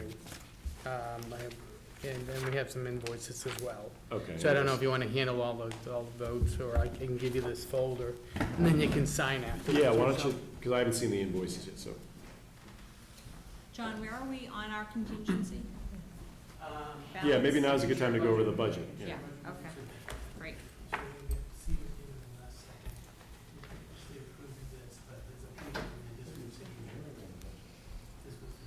Oh, okay. And they came in, what, today? Okay, all right. do you want us to vote on that, or just sign off on it when they come around? Well, no, we should vote. We've been voting. And John, you have did you say the budget was in here? Nope, I'm gonna pass You that have it, out. okay.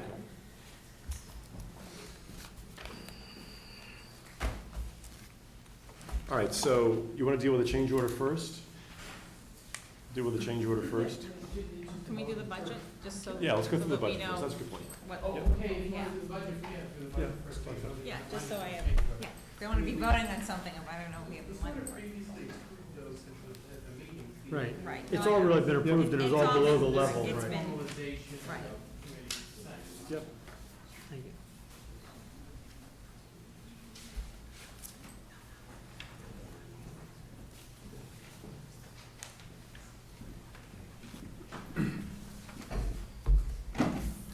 So with this budget update from the last time, the changes, the last time I had included in your budget, the netting for multipurpose, and I had put it at the high end, so you could see what the impact of that change order would be, even though it hadn't been approved at that time.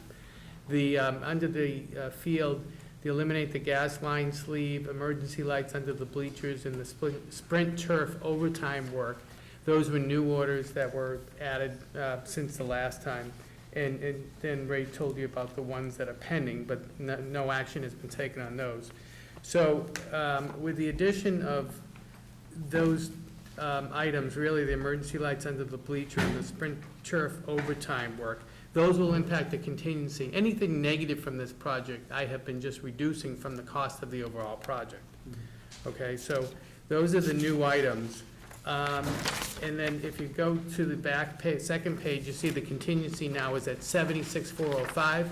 Now, this is increased from last period because after that meeting, what I have done is I've actually moved the temporary facilities to the athletic revolving budget.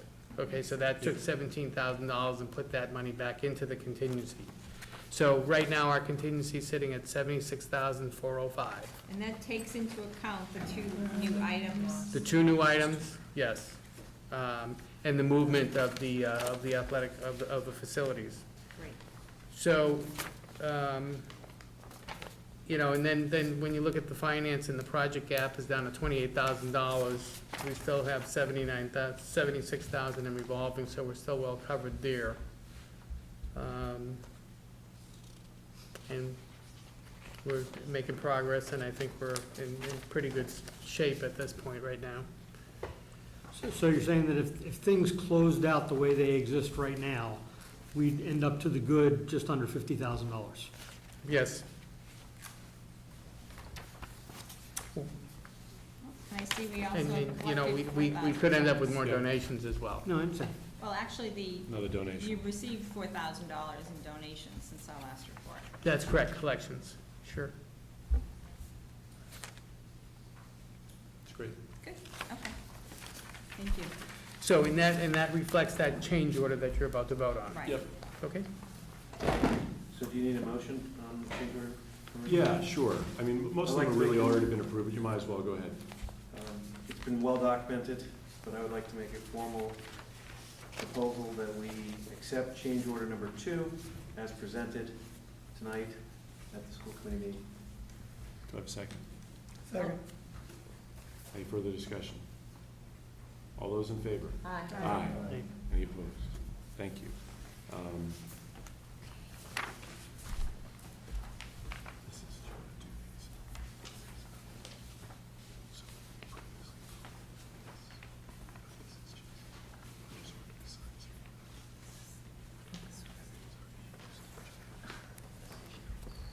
So we have some invoices to sign. We have a payment to PAR Corporation for Project Management. We have Pencil Rec from Rad Sports and Seaver as well, which Carol will address.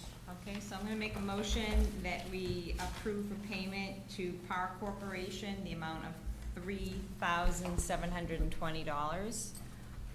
And that reflects professional services from July 27th through August 30th, 2013. For geotech services. Geotech. Geotech services. Geotech, okay. Second payment to Rad Sports for $1,175,456.33.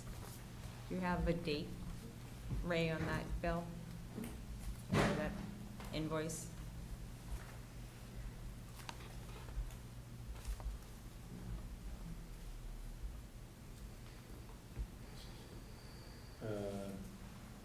This is, that's the 131,862? Nope. No, oh, sorry. the 1,175. Right. That is 9/27/13. 9/27/13. No, I'm sorry, it's a period ending 9/30/13 9/30, okay, period ending 9/30/13. for rad. For rad. And finally, to Seaver's full name, Seaver Construction? Construction. Seaver Construction for $131,862 for period ending, 131,862, that is September 30th. also September 30th, 2013. Second? All those in favor? Aye. Aye. We'll send these around for signatures.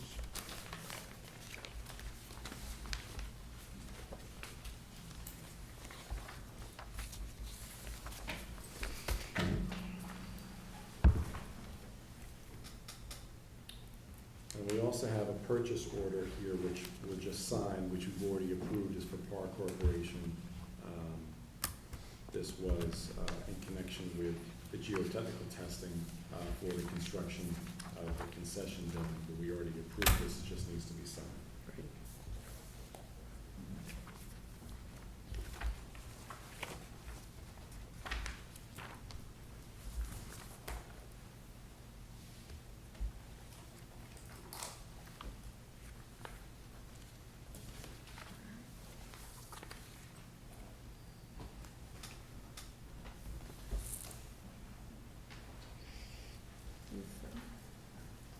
I was gonna wait till I had them all on the table there. What's that?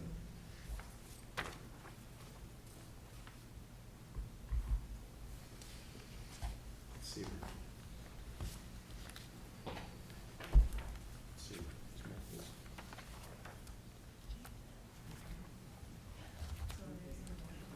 Yeah. It's usually here. Mhm. Let's see. Maybe we're Mhm. Yes.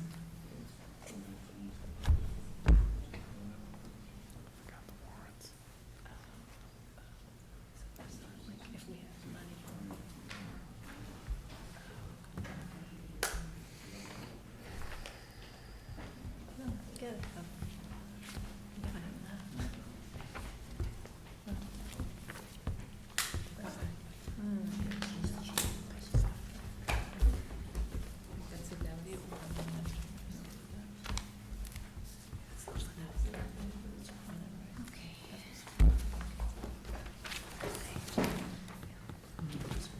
Thank you.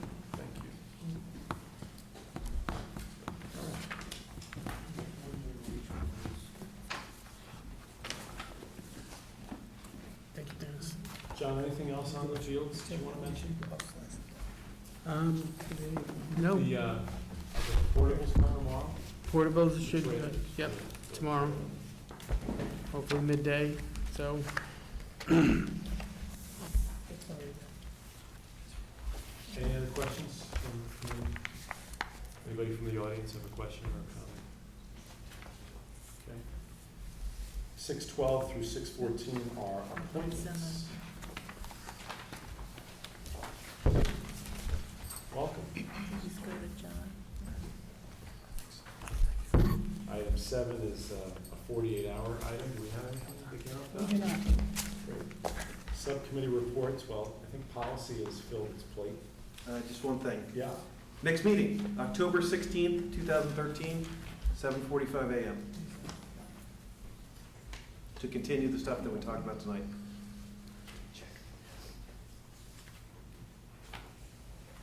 You'll be burning both ends that day. Absolutely. As many days. Yeah.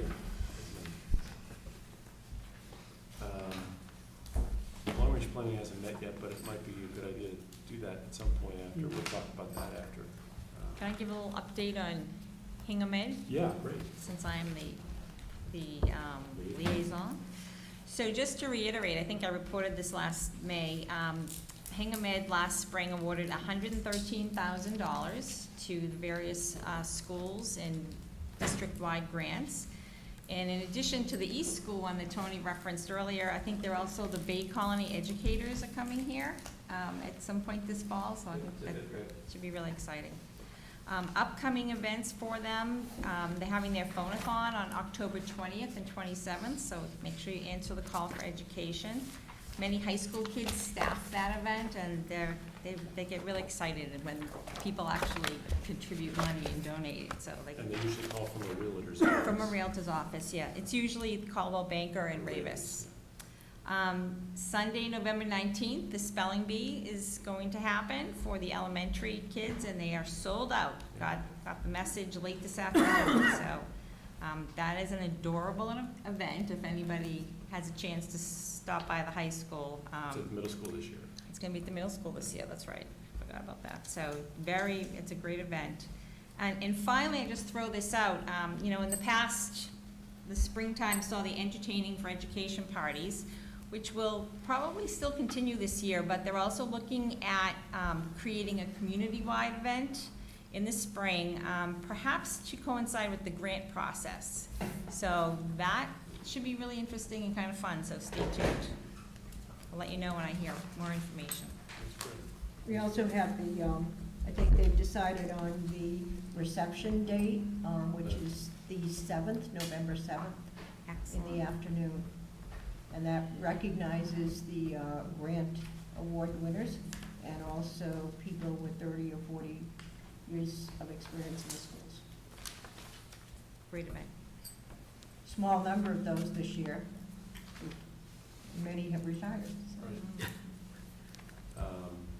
And I know that the special ed subcommittee recently had a field trip. The Special Education Subcommittee, Liza, Dennis, myself, and Dr. Gallo, did a field trip to the South Shore Education Collaborative in the Hingham Industrial Park. We met with the Executive Director, Hank Karen, who gave us a full course tour. Wonderful facility with a dedicated staff and student population, children who will truly benefit. Of the 54 kids that we have under our jurisdiction that are out of district, 28 of those 54 are in a collaborative setting. Of the 28 in a collaborative setting, 20 are at South Shore Educational Collaborative.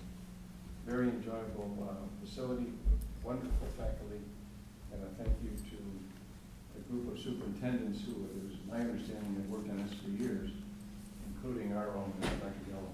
Yeah, that's great. And it's a terrific facility out here. That's what it is. Terrific.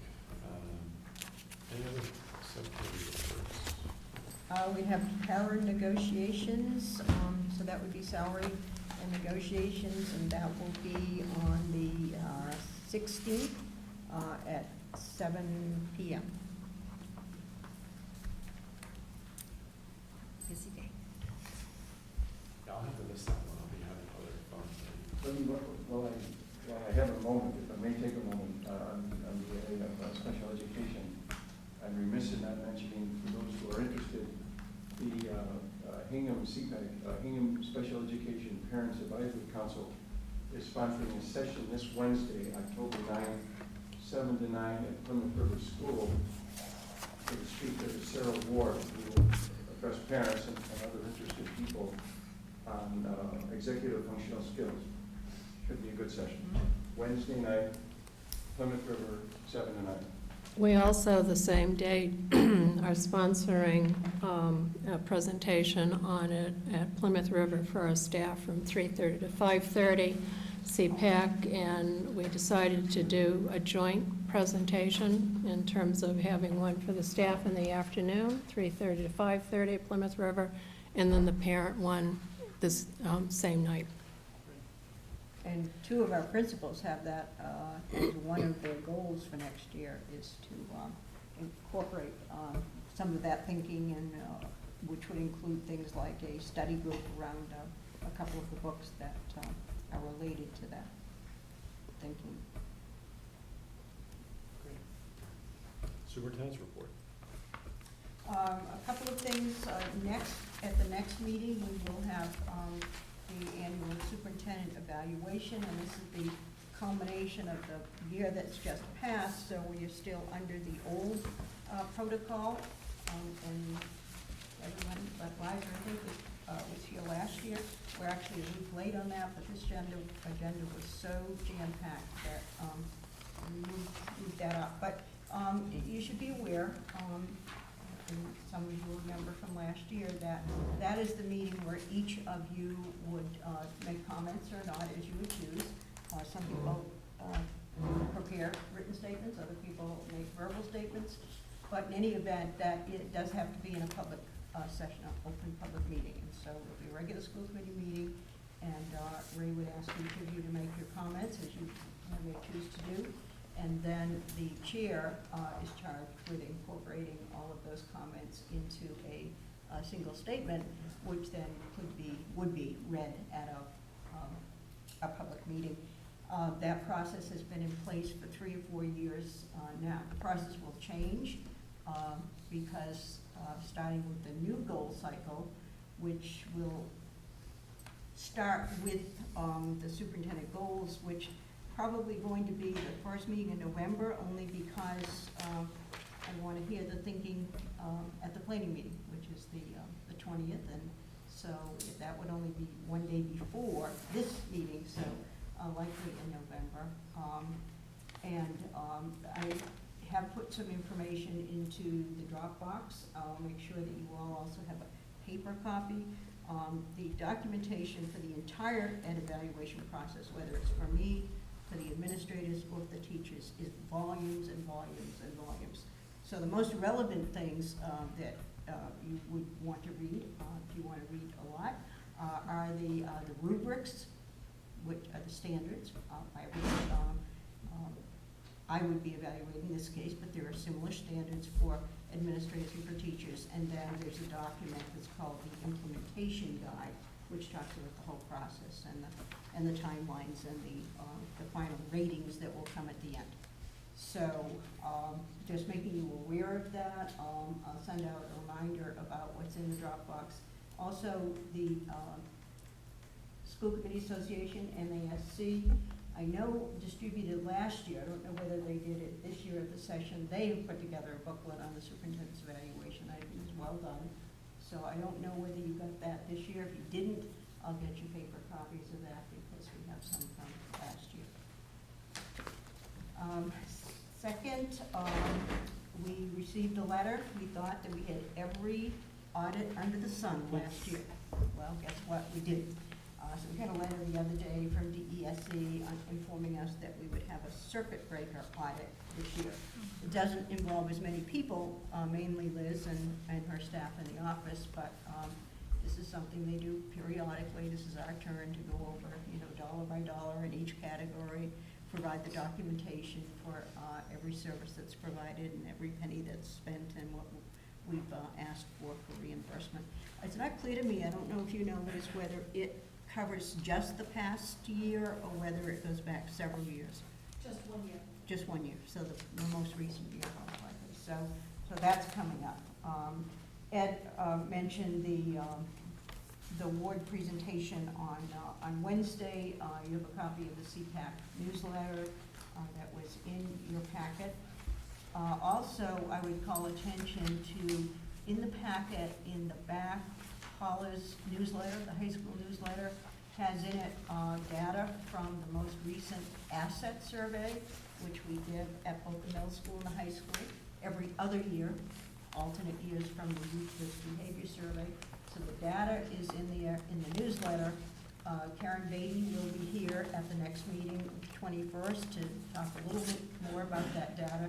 But we're really trying to get a good turnout, particularly of parents, to attend our next meeting of the SAD support group, in the hope that we can have some real discussion about what some of that data means. with a broader group that would include not only school representatives, but police department and also parents. And at the moment, we don't have a lot of parent members of that group. We always welcome new members, but that would be a sad meeting that will take place. And this date is incorrect. It's November 6th at Town Hall, so sorry about that. It's November 6th is the sad meeting when we would discuss the asset survey, and also the police department at that meeting, because we're hoping that we'll get a good parent turnout here. We'll have some information on the Molly drug that we hear so much about in the news, sadly. And last, I want to mention, John sent me a memo the other day. We've just finished our first quarter of having electronic payments for things other than the food service fees. And so the first quarter, a total of $88,164.50 was collected electronically.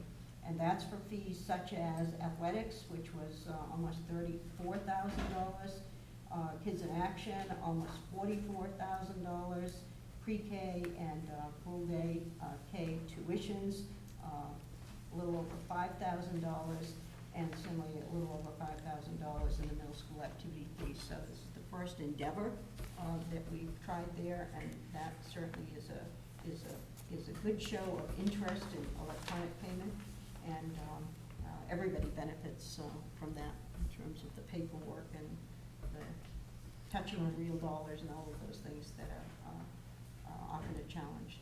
I said to John, we should, the town recently has been interested in, from all departments, doing kind of risk assessment about practices, you know, that might put you at risk of one kind of fraud or mismanagement or error or whatever, and we should get an upgrade on our risk management score, however that is computed, because $88,000 is a lot of avoidance of cash and checks. So, good work by John and Pat.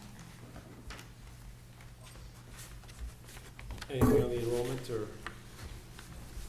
The October 1 enrollment, of course, is the kind of official one. It does not vary. I think there's a difference of overall just one student from what you saw in September in the numbers that we gave out at the last meeting.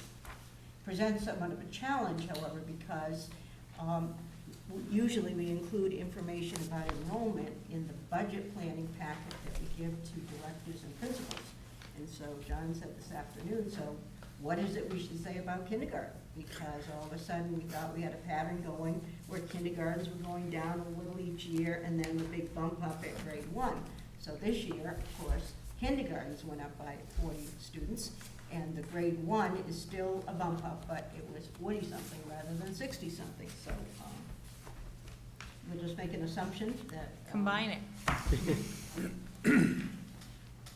that we don't know, but if we assume, I think we finally decided we're just going to assume that it would be the same again next year.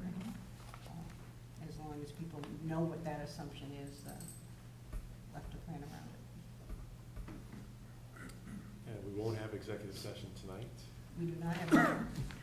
Anything else that we haven't covered? Take a motion to adjourn. I'll make a motion to adjourn. Second.